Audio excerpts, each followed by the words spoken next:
Eu sou Israel Felsenschwalb, coordenador do Laboratório de Mutagênese Ambiental do Instituto de Biologia Roberto Alcântara Gomes, da Universidade do Estado do Rio de Janeiro. Ao longo de mais de 20 anos, nosso laboratório vem analisando os efeitos deletérios e biológicos de agentes físicos, químicos e biológicos para a saúde humana e ambiental.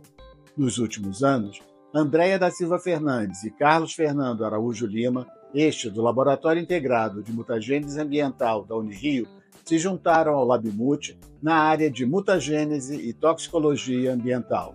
Estamos interessados em estudar os efeitos de fármacos, produtos naturais, alimentos e poluentes ambientais, sobretudo em relação aos danos causados na estrutura e função do DNA e suas consequências. As metodologias usadas por nosso grupo permitem, entre outras, a identificar e compreender os mecanismos relacionados à interação dos mais diversos materiais com o DNA em modelos padronizados para o desfecho de genotoxicidade e mutagenicidade recomendados pelas agências de harmonização como a OECD.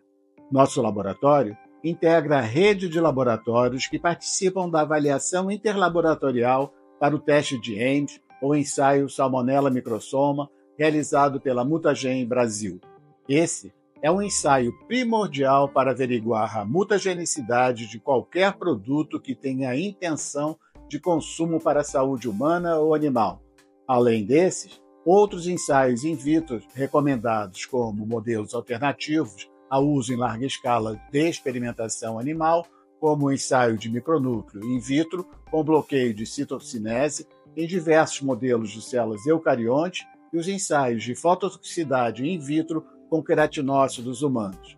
Realizamos também ensaios de antimutagênese e quimioproteção. Buscamos, em nossos trabalhos, garantir a segurança e eficácia no uso de novas moléculas desenvolvidas de modo a permitir que as mesmas possam agir para seus devidos fins terapêuticos, como candidatos farmacêuticos e nanomateriais com aplicações médicas. Ao longo desses anos, temos formado recursos humanos qualificados para a área acadêmica e para o mercado de trabalho. Proposto em 1973 pelo cientista norte-americano Bruce Ames, o teste de mutação reversa bacteriana, também conhecido como Salmonella microsoma, é utilizado para avaliação de agentes causadores de mutações gênicas pontuais.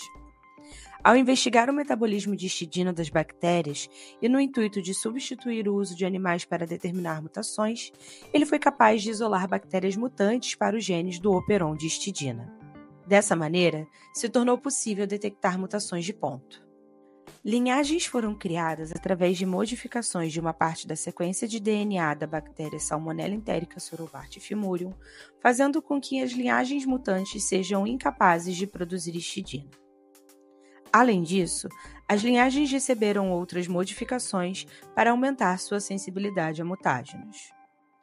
A mutação RFA promove a perda parcial da cadeia de lipossacarídeos que reveste a superfície bacteriana, tornando-a mais permeável a grandes moléculas. A mutação UVRB remove parte do sistema de reparo do DNA por excisão de nucleotídeos. Essa mutação também tornou as linhagens dependentes de biotina. A linhagem TA102 não possui esta mutação. O plasmídio PKM101, introduzido nas linhagens TA98, TA97 e 97A, TA100 e TA102, promove o aumento da mutagenicidade espontânea e induzida através do aumento do sistema de reparo suscetível ao erro e confere também a resistência à ampicilina. O plasmídio PAQ1, introduzido nas linhagens TA102, permite o monitoramento de mutações no par de base AT, diferindo da bateria usual de linhagens que detectam mutações nos pares GC. O seu marcador é a resistência à tetraciclina. Cada linhagem é capaz de detectar uma combinação diferente de mutações, através da alteração de sua sensibilidade e sistemas de reparo no DNA. As linhagens TA1537 e TA98 conseguem detectar alterações nos quadros de leitura. A linhagem 1535 consegue detectar substituições nos pares de base. E as linhagens TA97, 97A, TA100 e TA102 são capazes de detectar substituições no par de base e alterações no quadro de leitura. Durante o processo de replicação do DNA, acontecem erros naturais que podem culminar em mutações. Estas mutações são conhecidas como mutações espontâneas. As bactérias mutantes do teste de Ames são capazes de reverter espontaneamente o nocaute produzido, gerando colônias proficientes na produção de histidina. Então, mesmo quando cultivadas em um meio com baixa concentração de histidina, é possível observar um número de revertentes espontâneas. Quando expostos a uma substância mutagênica, as linhagens aumentam a taxa de reversão. E quando o número de revertentes espontâneas é até 2 vezes menor do que o número de revertentes induzidas, podemos considerar que o composto testado é mutagênico. A versão vigente do Guia de Testes da OECD recomenda a seguinte combinação de linhagens: TA1535, TA1537 ou TA97 ou TA97A, TA98, TA100 e TA102, totalizando 5 linhagens diferentes que devem ser testadas na presença e na ausência de metabolização exógena. A metabolização exógena é introduzida através da utilização do homogenato de fígado de rato, um composto rico em CYPs, enzimas oxidantes responsáveis por tornar substâncias mais polares e hidrossolúveis. Esse passo torna o experimento mais próximo das condições fisiológicas dos experimentos em vivo. O sistema de ativação metabólica contém a fração S9 reconstituída, acrescida dos cofatores que devem ser adicionados no dia do ensaio, formando um conjunto que é chamado de S9 mix. Os cofatores utilizados podem ser preparados e estocados, e o volume de mistura S9 preparada depende da quantidade de placas do ensaio a ser realizado. O S9 Mix pode ser utilizado a 4 ou 10% e deve ser preparado no dia do ensaio conforme a ordem e instruções do protocolo. A preparação do experimento envolve a produção das placas de agar mínimo, suplementadas com sais VB 50 vezes e glicose 10%. A histidina e biotina serão suplementadas na solução de agar no momento do experimento. Todas essas soluções, bem como a solução tampão, devem ser autoclavadas para garantir a esterilidade do processo. O meio mínimo suplementado deve ser vertido cuidadosamente em placas de Petri dentro da cabine de segurança biológica, evitando assim a contaminação. E após este procedimento, é necessário aguardar o tempo de solidificação do mesmo. Outra etapa importante na preparação para o teste é a obtenção das culturas bacterianas a partir dos estoques. Ao final da tarde do dia anterior ao teste, deve-se transferir 100 microlitros da cultura do microtubo de uso rotineiro imediatamente após o descongelamento para o caldo nutriente. Se o laboratório optou pelo uso de placas master, transferir uma pequena quantidade do crescimento da cultura da placa com auxílio de uma alça de inoculação para o caldo nutriente. Incubar por pernoite, de 15 a 18 horas, a mais ou menos 37 graus Celsius, sob agitação de 150 a 170 RPM.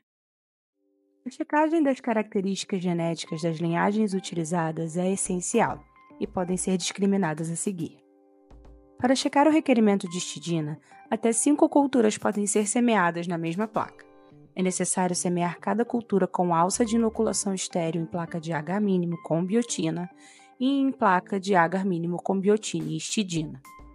Todas as linhagens devem crescer apenas no meio suplementado com histidina. Para a checagem de RFA, podem ser semeadas até 3 culturas na mesma placa de agar nutriente.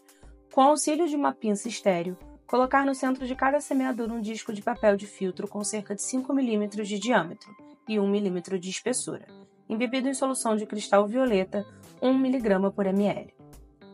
Todas as linhagens devem apresentar halo de inibição de crescimento de no mínimo 14 mm.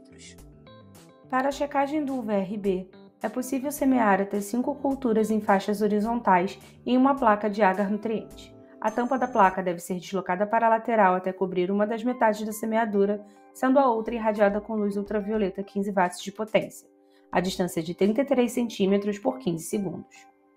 Deve-se constatar o crescimento na metade não irradiada de TA1535, TA1537 TA97 e 97A, TA98 e TA100, e ambos os lados de TA102.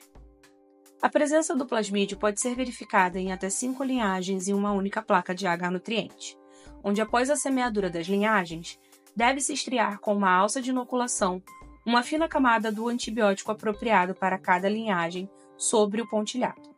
São utilizadas estrias de inibição com ampicilina para TA97, TA97A, TA98, TA100 e TA102, e tetraciclina para TA102. A reversão espontânea deve ser avaliada e acompanhada a cada experimento, levando em consideração a média de revertentes esperados para cada linhagem e o histórico do laboratório.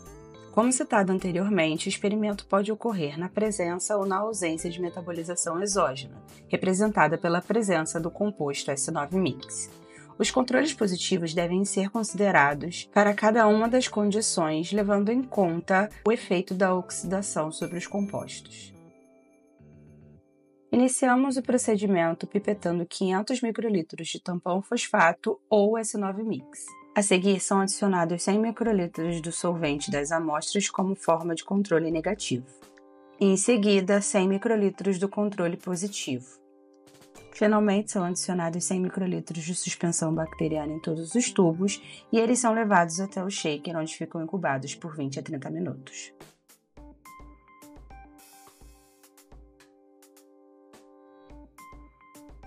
Após a pré-incubação, são adicionados aos tubos 2 ml de agar de superfície aquecidos a 45 graus Celsius e despolimerizados, suplementados com uma solução contendo traços de histidina e biotina. Após isso, os tubos são homogeneizados e vertidos em placas de Petri contendo meio de cultivo mínimo. Uma vez que o agar de superfície tem endurecido, as placas são então invertidas e incubadas em estufa bacteriológica por 48 a 72 horas a uma temperatura de aproximadamente 37 graus Celsius. Após o período de incubação, é possível contabilizar o número de colônias presentes nas placas de controle negativo, controle positivo e também nas placas tratadas com as possíveis amostras. Atenção para o modelo de diluição das amostras indicado pelo Guia de Testes da OECD, propondo diluições seriadas para promover uma concentração homogênea em cada uma das 5 concentrações testadas. No capítulo 5, Teste de Ames, do livro Da Toxicogenética à Toxicogenômica, editado pela Mutagen Brasil, esse ensaio foi descrito em detalhes. Nele, você pode conferir todos os protocolos discutidos e executados neste vídeo.